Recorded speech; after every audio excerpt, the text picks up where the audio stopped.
Ça y est, nous sommes en direct. Hello à toutes et à tous. Hyper désolée pour le petit retard. Les petits bugs techniques qui s'invitent, hein, c'est classique. Merci beaucoup à toutes et tous d'avoir répondu présent en nombre, parce que sache, Cindy, que ton live a été un des plus plébiscités. Ah, N'hésitez pas à me dire dans le chat d'où vous venez. Est-ce que vous nous écoutez de Paris, de Nantes, de Bordeaux, d'Auxerre?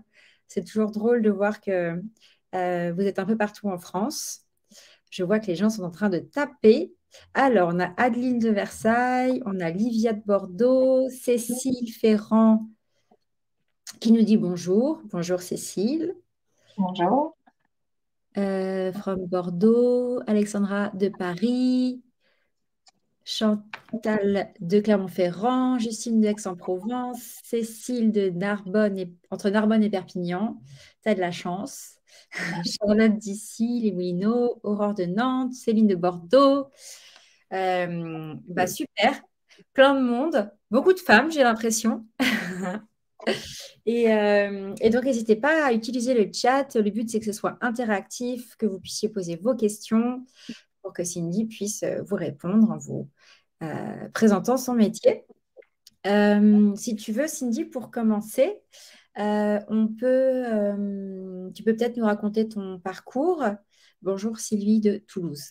Tu peux peut-être nous raconter ton parcours et nous dire comment tu en es arrivée au métier d'architecte d'intérieur pour commencer? Oui. Alors, donc, bonjour tout le monde et merci d'être présent pour ce live. Donc, c'est une grande première pour moi, donc j'espère être à la hauteur de vos attentes. Moi, tout simplement, en fait, enfin, j'ai eu beaucoup de chance parce que j'ai su très tôt que je voulais être dans un métier créatif et du coup, aimant bouger plein de choses chez moi tout le temps et ayant gardé toujours ça, j'en suis arrivée au métier d'architecte d'intérieur en découvrant un reportage sur ce métier et donc je me suis toujours tenue à ça. J'ai quand même voulu garder les grandes lignes d'un cursus général, on va dire, pour me garder toutes les portes ouvertes au cas où j'évoluerais vers autre chose euh, au niveau du lycée, etc. Et ensuite, j'ai intégré une prépa en art appliqué. Et là, j'ai débuté un cursus euh, master en architecture intérieure et scénographie. J'aimais beaucoup la complémentarité de ce parcours parce que voilà, c'est un métier qui bouge beaucoup et on a beaucoup de possibilités. Donc d'intégrer la scénographie qui est quand même aussi avec une notion de gestion de l'espace était très intéressante. Et en troisième année, j'ai perdu un peu le cours, on va dire, les valeurs de l'école me correspondaient plus trop. J'avais vraiment envie de mettre les pieds sur le terrain, on va dire. Pour moi, c'était très important d'arriver à voir ce milieu-là. Et donc, j'ai intégré une école en alternance. Donc là, j'ai continué mon cursus en master. Et donc, j'ai obtenu en 2014, si je ne dis pas de bêtises, un master en architecture intérieure, design d'espace. Et ce master avait une particularité qui me plaisait bien, c'était qu'il était en alternance. Donc, ça m'a permis de me soulager financièrement parce que voilà, c'est quand même un parcours qui peut être coûteux. Et puis là, donc du coup, mon alternance était prise en charge et j'ai pu intégrer le service architecture des Galeries Lafayette. Où donc là, j'ai découvert la partie architecture intérieure, mais consacrée au domaine du retail, qui est donc l'architecture commerciale. Et depuis cela, eh bien, j'ai toujours travaillé dans l'architecture commerciale et c'est un métier qui me plaît beaucoup parce qu'il bouge beaucoup, les projets vont assez vite et ça permet voilà, de voir une multitude vraiment très variée de projets. Génial, merci beaucoup. Est-ce que tu peux nous expliquer un petit peu concrètement le type de projet sur lequel tu travailles, à quoi peut ressembler une journée type ou une semaine type quand on fait ton métier donc d'architecte d'intérieur, comme tu le dis, commercial pour des Mhm. entreprises? Est-ce que tu peux nous raconter un peu le quotidien, la réalité avec ce qu'il y a de chouette et peut-être ce qu'il y a de moins chouette aussi? Mhm. Alors moi j'ai eu la chance enfin ça a été peut-être un choix aussi j'ai pratiqué un peu le métier sous différentes facettes. Donc, il y a pas mal de façons de pratiquer ce métier-là. Et donc, si je dois faire une chronologie aux Galeries Lafayette, étant directement chez le client, on va dire, j'avais la partie aussi bien créative que plus technique parce qu'on devait dessiner Alors, donc, dans ce métier-là, en fait, donc, j'étais intégrée au gourmet. Donc, j'ai fait de l'architecture commerciale dédiée à l'alimentaire, qui est un aspect du métier où là, on a pas mal de contraintes techniques et réglementaires. Déjà, de toute façon, l'architecture commerciale, c'est un métier où il y a pas mal de contraintes réglementaires parce qu'on est dans des établissements qui reçoivent du public. Donc, ça fait partie des choses à intégrer aussi. On n'est pas soumis aux mêmes lois pour un magasin que pour un particulier.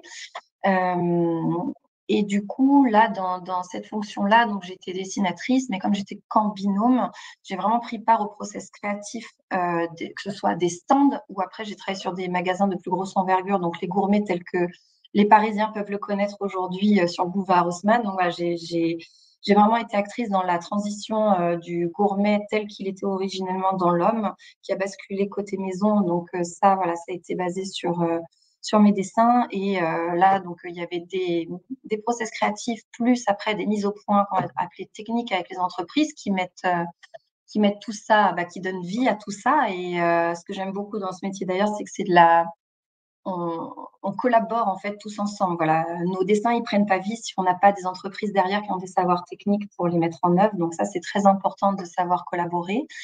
Donc voilà, donc nous on dessine et puis ensuite voilà, on discute beaucoup avec les entreprises, on s'appuie sur leur savoir et on fait prendre vie à tout ça. Donc là, il y avait du dessin, des réunions sur le chantier qui moi me plaisent beaucoup parce que voilà, on voit tout ça prendre vie. On a aussi des petits couacs parfois, donc c'est un métier qui demande de la ressource, savoir rebondir au bon moment et savoir être bien entouré surtout. Et puis ensuite, après cette expérience-là, je suis partie en Allemagne où j'ai continué le métier d'architecte d'intérieur retail, mais là plus sur la partie qu'on va appeler déploiement. Donc là, c'est-à-dire qu'on travaille pour des marques qui nous confient ce qu'on va appeler des cellules, donc là où elles veulent s'installer. Et puis nous, on analyse tout ça, on met en dessin par rapport au contenu. Eux, ils nous donnent un cahier concept. Donc là, c'est beaucoup moins créatif comme métier. Ils nous donnent un cahier concept et on doit viabiliser le concept sur une cellule donnée. Là, j'ai eu la chance de travailler à travers toute l'Europe, donc avec toutes les différentes contraintes à travers les différents pays, les différentes façons de travailler aussi d'un pays à l'autre en Europe. Et donc, là, on orchestre le magasin. Ensuite, on fait des plannings. On compare les devis aussi parce qu'il y a un aspect beaucoup plus financier que j'ai beaucoup moins vu aux Galeries Lafayette parce que quand on est en interne, on voit un petit peu moins tout ça. Et donc, voilà, donc là, j'ai beaucoup voyagé, beaucoup fait de terrain. Et ça m'a beaucoup appris sur l'aspect plus technique qu'on voit peut-être un peu moins à l'école aussi. Et à la suite de ça, je suis revenue en France où là, j'ai intégré encore une autre facette de mon métier qui est vraiment l'aspect purement créatif. Donc, j'ai intégré une grosse agence de retail design qui a une portée internationale. Et donc là, mes journées, c'était plutôt vraiment creuser la tête sur ce qui va être beau, ce qui va être viable aussi pour la marque, parce qu'il ne faut pas oublier qu'une marque vient avec une identité, donc il faut respecter ça, il faut savoir aussi la travailler. Parfois, il y a des marques qui venaient pour refondre leur identité et trouver un concept plus novateur avec des expériences un peu jamais vues. Et donc là, ça va être beaucoup de recherche d'images, ça va être un peu plus manager des équipes dans le sens où chacune a sa force de production, on va dire. Donc, savoir quelle va être la personne adéquate pour la bonne image 3D, pour bien tout mettre en plan aussi, parce que le client a besoin de repartir avec un carnet de plans pour pouvoir mettre en application son concept, aller chercher les nouveaux matériaux, être en phase avec des entreprises qui là, du coup, sont à l'origine de la matière. Et donc là, on est vraiment à l'origine même du concept. Donc là, on produit de l'image, on va dire. Je n'ai pas fait de chantier, par exemple, pendant ces 4 ans, ce qui m'a beaucoup manqué parce que moi, j'ai un peu la bougeotte. Donc voilà. Et là, tout récemment, donc, j'ai intégré une autre facette de mon métier, qui est un peu à la croisée de toutes mes expériences. Donc, je suis aujourd'hui chef de projet en architecture retail. L'entreprise dans laquelle je suis aujourd'hui fait ce qu'on appelle du déploiement en majeure partie, mais on intègre aussi toute une partie où on fait des concepts pour les magasins sur mesure. Et de plus en plus, on se tourne aussi vers le particulier. Donc là, j'apprends à faire évoluer mon métier vers l'accompagnement des particuliers pour la rénovation de leur habitat et des extensions, ce genre de choses. Voilà. Donc, j'ai une palette assez vaste, on va dire, du métier d'architecte d'intérieur. Waouh! Bah écoute, déjà bravo, super parcours et c'est hyper intéressant. Je vois qu'on a plein de questions dans le live, donc on va y répondre à toutes. En petite intro, donc pour ceux qui ne connaissent pas Chance, c'est un bilan de compétences et une communauté d'entraide pour aider à trouver sa juste place dans le monde du travail. Et ce qui est hyper intéressant dans ton parcours, c'est que parfois, souvent, les gens qui viennent à Chance se disent, bon, bah, j'en peux plus, c'est une catastrophe, je veux faire table rase et reconversion totale. Et en fait, ce qui est hyper intéressant dans la notion du travail chez Chance, c'est qu'on explique qu'un travail, c'est 4 piliers et qu'en fait, on peut ajuster différents piliers pour être mieux dans son travail et ça ne passe pas forcément par le changement de métier. Et toi, là, tu l'expliques hyper bien parce qu'on voit qu'en fait, c'est le même métier, mais en fait, tu en as eu plein de différents parce que Mm. ça change tout selon si tu es en agence, selon si tu es chez la marque, en l'occurrence Galerie Lafayette, selon que tu es à l'international. Donc, en fait, tu as un superbe exemple de comment, en fait, tu as eu 50 métiers alors que c'est le même métier. Donc, ça, c'était la petite précision que je voulais donner. Et, et donc, chez Chance, on dit qu'un travail, c'est un métier. Donc, quelles sont les tâches concrètes au quotidien que tu fais, que tu as déjà un petit peu expliqué.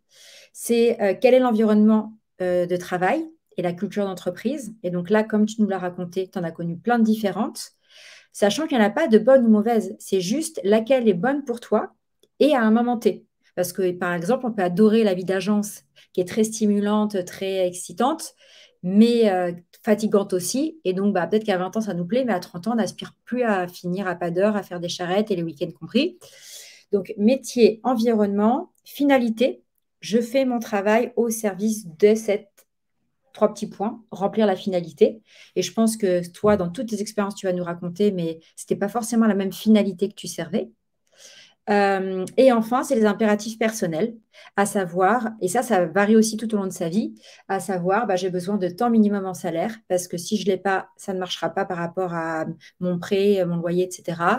J'ai besoin d'avoir un travail où à une demi-heure, j'y suis à pied. J'ai besoin d'avoir un travail où j'ai beaucoup d'autonomie, parce que sinon, je m'ennuie. J'ai besoin, etc. Et en fait, c'est vraiment pilier, environnement, finalité, impératif personnel. C'est sur ces 4 piliers métiers que vous allez, sur ces 4 piliers, pardon, que vous allez trouver votre sens au travail. Alors, dans toutes les questions, si je remonte, la première question, c'est, tu parlais donc que tu faisais des dessins. Est-ce qu'il y a beaucoup de dessins ou c'est beaucoup du logiciel? Alors, ça va varier aussi.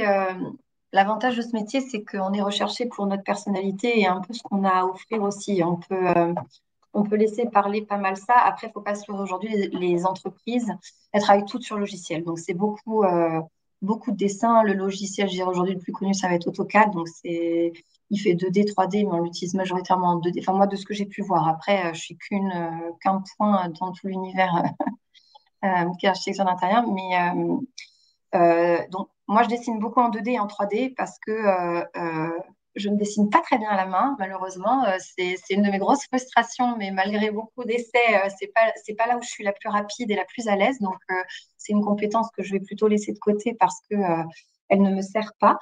Enfin, elle ne me sert pas, voilà, elle n'est pas viable pour moi.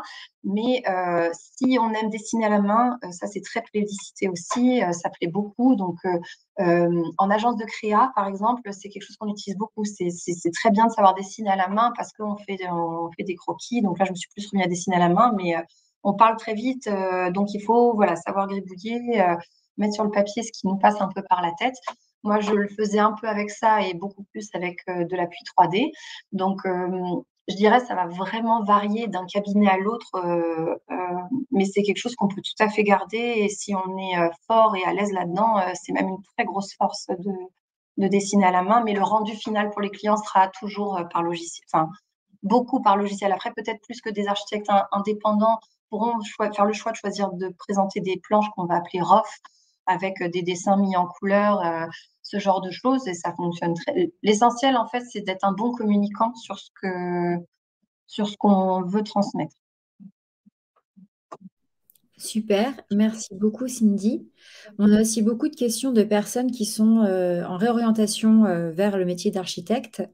Et donc, il y a plusieurs questions qui vont dans ce sens-là, à savoir, les études d'architecte d'intérieur sont longues. D'après vous, est-ce une réelle contrainte? Est-ce qu'il y a des formations que vous nous recommandez quand on est en reconversion?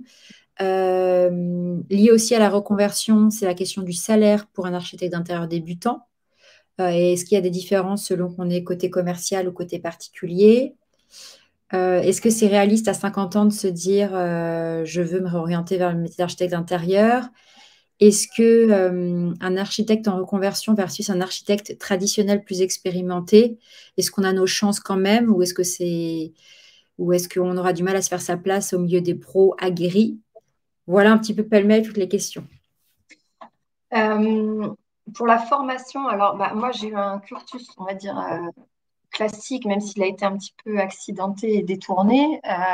Donc c'est un peu difficile de répondre là-dessus. Je pense que ce qu'il faut, c'est surtout parce que l'avantage de ma formation, moi, c'est qu'elle était en alternance et donc elle était prise en charge par un organisme. Donc du coup, je me souviens que j'avais un camarade de classe qui avait la quarantaine et mais lui c'était une histoire différente. C'est-à-dire que lui, dans son pays, avait le diplôme d'architecte et pour pouvoir travailler en France, il avait décidé de se réorienter plutôt vers l'architecture d'intérieur. Donc c'était un complément. Il avait pu intégrer le master directement. Donc là, on est sur 2 ans, ce qui n'est pas les 5 ans, les 5-6 ans nécessaires au parcours initial. Donc ça avait été dans ce sens-là. Après, je ne saurais pas répondre du coup quelles seraient sur les passerelles pour une reconversion. Je pense que le mieux, c'est de se tourner vers le CFAI, qui est un peu notre ordre pour les architectes d'intérieur. Comme il y a l'ordre des architectes, il y a le CFAI en France qui est un peu garant, on va dire, des formations en architecture intérieure, vers lequel il peut être bien de s'orienter. Ça peut être une bonne chose pour poser ces questions-là. Ensuite, pour la viabilité du salaire,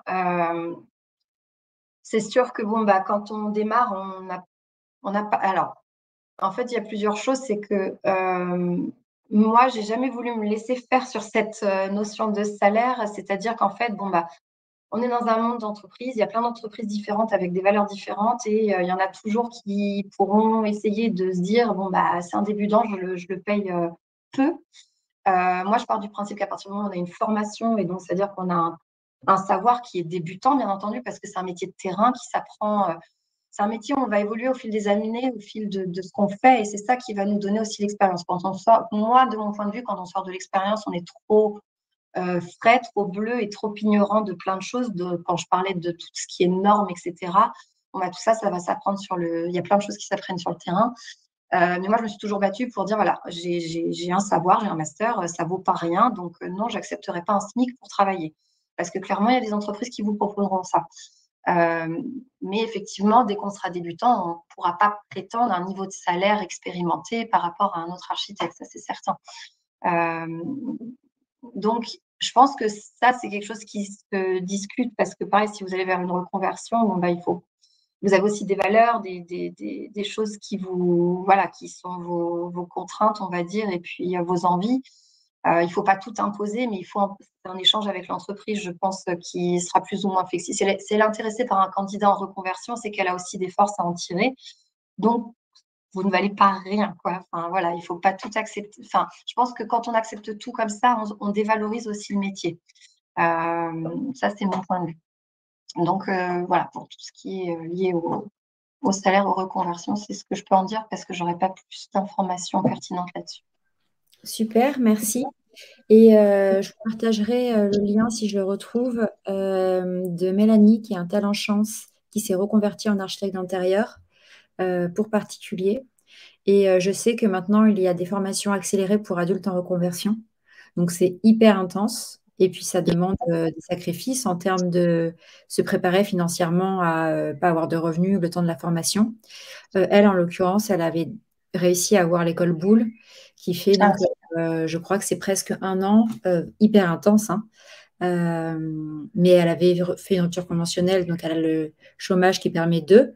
Mais donc, je vous enverrai, sinon c'est sur le YouTube de Chance, mais je vous enverrai le lien si on me l'envoie avant la fin. Une autre question que j'ai pour toi, Cindy, c'est quel est le sens que tu y trouves? Et j'imagine que ça a dû changer selon les structures et les marques pour lesquelles tu as travaillé. Mm. Bah, oui, c'est le sens que j'y trouve, il a beaucoup évolué. Au départ, c'était tout simplement de pouvoir exercer le métier que j'avais choisi et donc de le découvrir, c'était beaucoup ouais, un parcours découverte. Euh, et puis, bah, si je prends les Galeries Lafayette, au départ, c'était vraiment, je sais pas, j'avais pu travailler en tant qu'étudiante aux Galeries Lafayette dans ce qu'on appelle les coffres, donc je comptais l'argent là-bas les étés et les week-ends, et j'étais fascinée par ce grand magasin, donc au départ, mon sens, c'était pouvoir contribuer avec ce métier que j'avais toujours aimé voilà, à l'évolution architecturale de ces lieux de rencontre, on va dire. Donc là, c'était mon sens, ouais, c'était d'être ma loyauté envers cette entreprise et puis le plaisir que j'avais à la voir évoluer euh, tous les jours. Et puis, plus j'ai grandi, plus tout ce qui est aussi notion environnementale, euh, réchauffement climatique, etc., c'est quelque chose qui, moi, dans ma vie personnelle, est importante. Donc, aujourd'hui, pour pouvoir garder du sens dans mon métier, c'est ce que je choisis de travailler. C'est-à-dire que le retail est un domaine très polluant. Il ne faut pas se leurrer. Voilà, les magasins, c'est ça, ça doit aller vite, ça doit être efficace. Donc, du coup, on démonte des choses qui sont tout à fait en état, on les jette et puis on recommence. Donc, c'est pas du tout vertueux. Et donc, moi, le sens que j'y trouve aujourd'hui, c'est d'essayer de travailler sur des nouvelles techniques, de m'entourer le plus possible de gens qui ont ce savoir-là pour pouvoir mieux concevoir. On parle beaucoup d'éco-conception.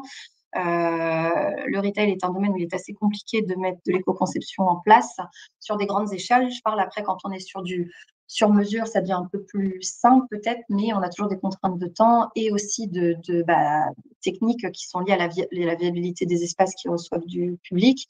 Donc moi aujourd'hui, mon sens, je le trouve là-dedans, c'est-à-dire il y a plusieurs choses. Il y a le fait de savoir m'entourer. J'aime beaucoup me nourrir des gens et de toutes les rencontres que je fais. Donc ça, c'est important pour moi et c'est ce que j'utilise le plus, on va dire, au quotidien. Et c'est ce qui me stimule tous les jours.